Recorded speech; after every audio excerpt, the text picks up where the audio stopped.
İslam dinini və əsas da Peyğəmbəri nüfuzdan salmaq istəyən bəzi qüvvələr Peyğəmbərin öz oğulluğunun boşadığı qadınla evlənməsini irad tutaraq, bunu öz oğlunun arvadı ilə evlənmək kimi təqdim edirlər.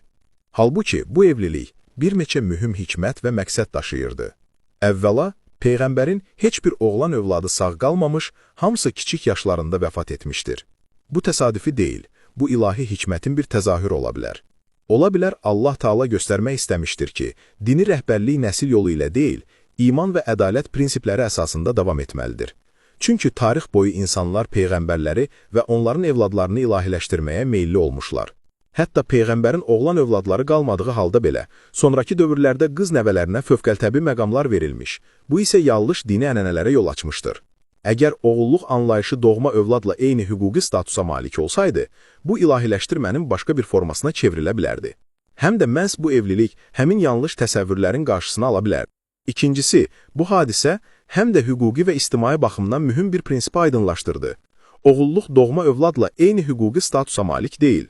Quran bu məsələni açıq şəkildə bəyan edir. Əl-Əhzab 5. Onları, oğulluqları atalarının adı ilə çağırın. Bu, Allah yanında daha ədalətlidir. Ən-Nisa 23. Öz belinizdən gələn oğullarınızın zövcələri sizə haram edilmişdir. Buradan göründüyü kimi, yalnız bioloji oğulların həyat yoldaşları ilə evlənmək qadağandır.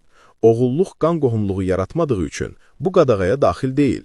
Əgər Peyğəmbər doğma oğlunun boşadığı qadınla evlənmiş olsaydı, bu Quranın hökmünə zidd olardı. Üçüncüsü, Quranda evlilik qadağaları dəqiq göstərilmişdir. Ən-Nisa 22. Atalarınızın evləndiyi qadınlarla evlənməyin. Ən-Nisa 23. Analarınız, qızlarınız, bacılarınız, süd analarınız və süd bacılarınız və s.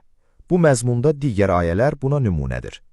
Bu siyahıda oğulluq yer almır.